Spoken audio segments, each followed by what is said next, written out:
लंबे लंबे बखान किए भाजपा की ओर से, उन तमाम चीजों को नंदाज करके जो हमारे नौजवानों के साथ शोषण हो रहा है, अन्याय हो रहा है। माननीय सदस्य कमलजीत जी, उस किसान को 1.5 लाख रुपए से ज्यादा जमा करना पड़ता है।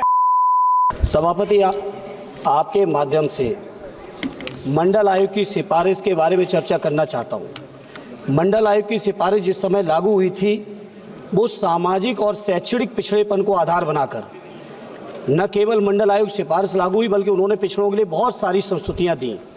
लेकिन सभापति जी, मंडल आयोग की सिफारिश इसी सदन के पारित किए हुए कानून और तमाम चीज़ों की धज्जियां उड़ाते हुए 2014 से लेके अब तक देश के तकरीबन 150 IAS अधिकारी जो अपनी मेधा, प्रतिभा और मेहनत से सफल हुए थे यूपीएससी की परीक्षा में, उस परीक्षा के सफलता के बावजूद उन्हें नियुक्ति पत्र नहीं मिल रहा है। सभापति जी, मंडल आयोग की सिफारिश के बाद 1993 में DOPT ने कार्यालय ज्ञापन जारी किया, जिस कार्यालय ज्ञापन के माध्यम से कहा गया कि अगर कोई अभ्यर्थी चयनित हो रहा है तो उसके माता पिता की जो वेतन की आय है, जो कृषि की आय है, वो उसमें क्रीमी लेयर की कैटेगरी में काउंट नहीं होगी।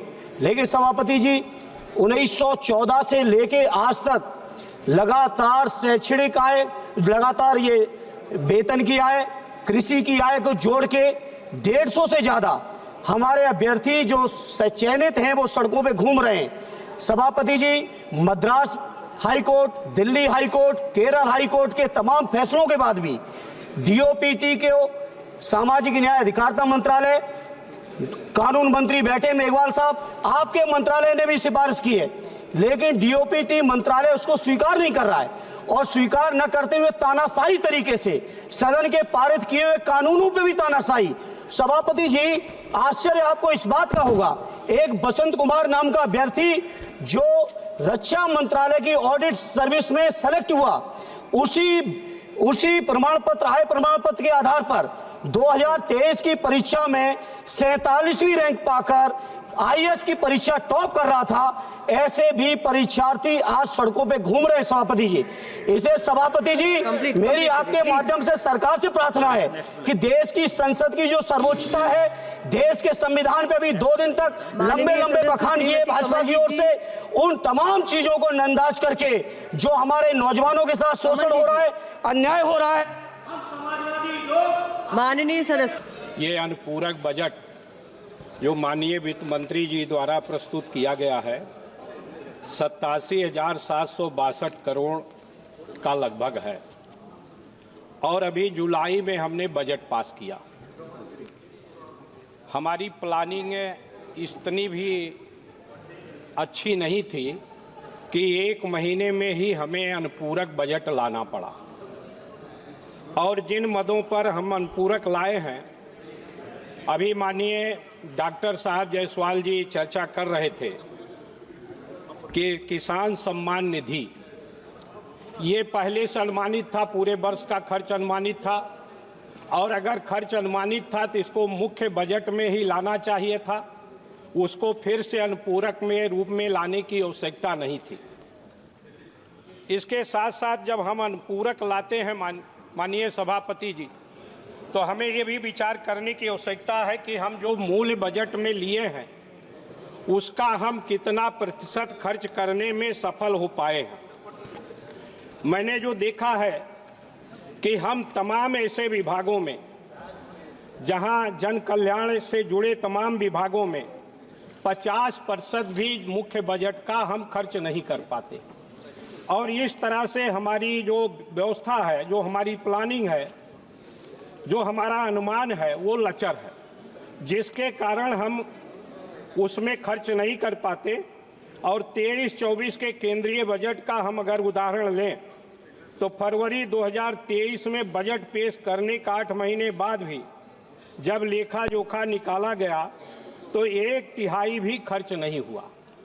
तो निश्चित रूप से ये जो हमारा जिम्मेदार लोग हैं, जिनको बजट का समय पर खर्च करके और उसके आधार पर हमें विभिन्न योजनाओं के बारे में बनाना चाहिए, उसका जिक्र नहीं किया गया। मान्यवर हमारे अच्छे बजट न होने के कारण ही इस देश में आर्थिक असमानता बढ़ रही है। और इस देश में जो आर्थिक असमानता है उसका मैं उदाहरण देना चाहता हूं कि देश के लगभग 1% लोगों के पास 13% 41% संपत्ति का हिस्सा है, और दूसरी तरफ मान्यवर जो कमजोर आबादी है, जो गरीब लोग हैं, 50% आबादी के पास देश के जीडीपी का केवल 13% और संपत्ति का 4.1% हिस्सा है। बाबा साहब भीमराव अंबेडकर ने संविधान सभा में अपने एक भाषण में कहा था कि इस देश में जितनी भक्ति, जितनी वीर पूजा और जितना अंधविश्वास है उतना अन्य किसी देश में नहीं है। धर्म एवं भक्ति तथा वीर पूजा मुक्ति का साधन भले ही हो सकते हैं, परंतु राजनीति में भक्ति और वीर पूजा अधोगत में ले जाने वाला अधिनायक बाद हो जाता है। स्वतंत्रता, समता और बंधुभाव के आधार पर स्थित सामाजिक जीवन ही लोकतंत्र कहलाता है। स्वतंत्रता तो हमें मिली, किंतु भारत में समता का अभाव है। यहाँ के सामाजिक और आर्थिक जीवन में विषमता का बोलबाला है। इस विषमता का बोलबाला के कारण ही देश में अरबपतियों की संख्या तो भारत और अमेरिका और चीन से ज़्यादा है, कि उनके बराबर लगभग है, लेकिन गरीब हमारे यहाँ ज़्यादा है। और इसका कारण है कि जो हम बजट बना रहे हैं, जिस तरह से हमें छोटे उद्योगों को, मध्यम उद्योगों को बढ़ावा देना चाहिए, रोजगार परक उद्योगों को हमें बढ़ावा देकर हर व्यक्ति को रोजगार देने की आवश्यकता है, वो हम करने में विफल हुए। इस देश में 70% लोग कृषि पर आधारित हैं, उनका जीवन कृषि पर निर्भर करता है। किसान हमारे देश का मूल आधार है, और तमाम हमारे महापुरुषों ने इस बात को कहा था कि इस देश का विकास खेतों और खलिहानों से होकर गुजरता है, लेकिन हम उस दिशा में ध्यान देने का काम नहीं किए। आज किसान परेशान है। जहां वो किसान जो है उसकी आवश्यकता है डीएपी खाद की, उस पर सब्सिडी देने की, उसका दाम बढ़ता जा रहा है, हम देने में विफल हो पा रहे हैं। उसका इस बजट में कोई व्यवस्था करने का अनुपूरक लाए भी तो उसमें किसान के लिए उस तरह की व्यवस्था लाने का काम नहीं किया गया। इसी तरह से किसान बैंकों का बहुत बड़ा हिस्सा जो कर्जा है वो राइट ऑफ कर दिया जाता है बड़े बड़े उद्योगपतियों का, लेकिन किसान का कर्जा माफ करने के लिए हमारी सरकार के पास संसाधन नहीं है, और तमाम किसानों के मांग करने के बावजूद भी उनका आज तक कर्जा माफ नहीं किया जा रहा है। इस बजट में 10 सालों में भी इस तरह की कोई व्यवस्था नहीं की गई।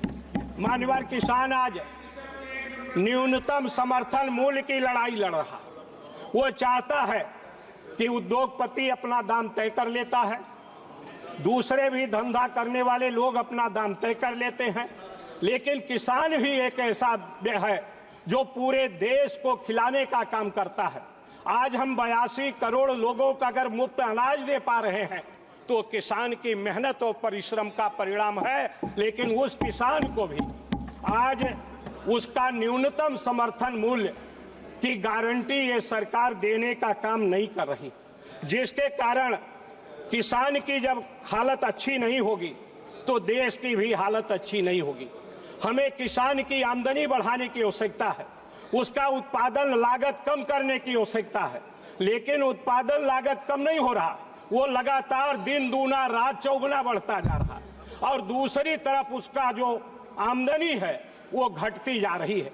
अगर एक किसान को एक ट्यूबवेल का कनेक्शन लेना हो, मान्यवर 5 केवीए का केवल कनेक्शन लेना हो, तो उस किसान को 1.5 लाख रुपए से ज्यादा जमा करना पड़ता है इस भारतीय जनता पार्टी की सरकार में आने के बाद। लेकिन उसके लिए हमारे इस बजट में किसान को विद्युत का कनेक्शन आसानी से मिल जाए, उसके लिए इस बजट में व्यवस्था करने का काम नहीं किया गया। इसी तरह से माननीय मेरा ये मानना है, माननीय मंत्री, माननीय डॉक्टर साहब जायसवाल जी कह रहे थे कि स्वास्थ्य के लिए 391 करोड़ का, मैंने जो अनुपूरक बजट देखा है इसमें कुल 90 करोड़ का ये अनुपूरक बजट में स्वास्थ्य विभाग का रिसर्च मिलाकर रखा गया है। तो 341 कैसे हो गया दूसरे के लिए? मैंने मेरे पास भी एक, चलिए इतना चलता है बाद में इतना चलता है। आप लोगों ने परंपरा तोड़ दी, किसी को इंड नहीं किया। संजय जी आप माननीय सभापति महोदय, ये 203 पेज का मेरे पास है अनुपूरक बजट की मांग का है। इसमें स्वास्थ्य विभाग का केवल 89.91 करोड़ का है। उसके बाद भी निश्चित रूप से मुझे भी लगता है कोई इस तरह से मेरा ये मानना है कि इस देश में जितने भी सामाजिक संरचना है हमारे देश में, एससी भी हैं, ओबीसी भी हैं, कमजोर वर्ग के लोग हैं, उनको शिक्षा के लिए सबसे ज़्यादा पैसे की आवश्यकता है। हमारे देश में सबसे ज़्यादा खर्च हो रहा है शिक्षा पर। उनके लिए भी इस बजट में कोई व्यवस्था नहीं की गई है कि जिससे अनुसूचित जात, पिछड़ी जात या अन्य लोगों के गरीब बच्चों को मुफ्त में शिक्षा देने की व्यवस्था हो सके। अगर हम इस दिशा में नहीं बढ़ पाएंगे तो निश्चित रूप से हम देश का भला नहीं कर पाएंगे। फसल बीमा के बारे में भी, इस फसल बीमा होता है, सरकार जमा करती है, किसान से भी लिया जाता है, हमारी फसल नष्ट हो जाती है, उसके लिए ऐसा तरीका बनाया गया है कि कंपनी को देना न पड़े, वो केवल मुनाफा कमाता रहे। इस तरह से किसान के बारे में भी उसको लाभ देने का काम नहीं किया गया। बेरोजगार नौजवानों के बारे में भी कैसे गरीबी दूर होगी, इस बारे में भी इसमें कोई जिक्र करने का काम नहीं किया गया। मान्यवर, मेरा ये निवेदन है कि निश्चित रूप से अगर हम देश का भला चाहते हैं, हम देश को आगे ले जाना चाहते हैं, तो केवल नारे से नहीं होगा, केवल विकसित भारत कह देने से देश का विकास नहीं होगा। उसके लिए हमें योजना बनाना पड़ेगा। और जो देश की आर्थिक स्थिति है, भयावह स्थिति है, उसका जो सबसे बड़ा कारण है कि हम पूंजीपतियों को, चाहे 1 हो, 2 हो, 3 हो, उनका तो 18 लाख करोड़ रुपया राइट ऑफ हो जाएगा। किसान का करोड़ रुपया भी राइट ऑफ नहीं होगा।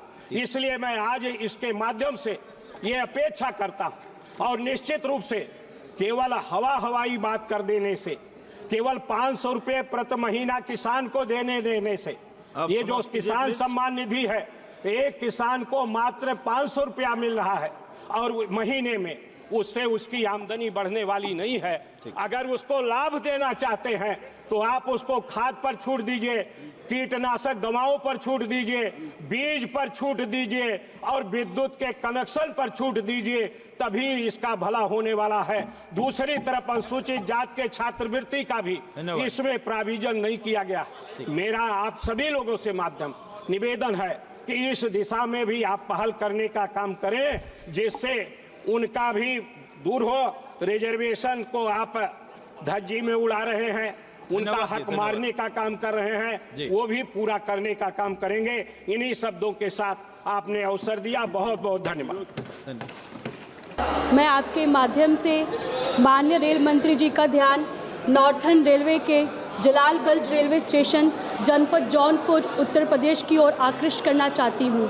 ये रेलवे स्टेशन अपनी श्रेणी के अन्य रेलवे स्टेशन की तुलना में रेवेन्यू के दृष्टिकोण से अत्यधिक महत्वपूर्ण है। इस स्टेशन से किराकत तहसील, मड़ियाहू तहसील, पिंडरा तहसील तथा सिरकोनी जैसे अन्य जगहों से लोग आकर ट्रेन पकड़ते हैं। पूर्व में इस स्टेशन पर वरुणा एक्सप्रेस ट्रेन का ठहराव था, जो कि कोरोना काल में बंद कर दिया गया। वरुणा एक्सप्रेस ट्रेन के ठहराव के समय पर ही शटल एक्सप्रेस ट्रेन नंबर 20401 और 20402 का संचालन वाराणसी से लखनऊ तथा लखनऊ से वाराणसी के बीच में किया जा रहा है। अफसोस की बात यह है कि दोनों शटल एक्सप्रेसवे जलालगंज रेलवे स्टेशन पर ठहराव ना होने से यहाँ की आम जनता को अत्यधिक कठिनाइयों का सामना करना पड़ रहा है। इसके अलावा रेलवे को रेवेन्यू का भारी नुकसान हो रहा है। ऐसी स्थिति में मैं माननीय अध्यक्ष जी आपके माध्यम से माननीय रेल मंत्री जी से निवेदन करती हूँ कि शटल एक्सप्रेस ट्रेन नंबर 20401 और 20402 का ठहराव की स्वीकृति जलालगंज रेलवे स्टेशन पर प्रदान की जाए। इससे न केवल क्षेत्र जनता को राहत मिलेगी बल्कि रेलवे का राजस्व भी बढ़ेगा और क्षेत्र की समग्र विकास होगा। धन्यवाद अध्यक्ष जी।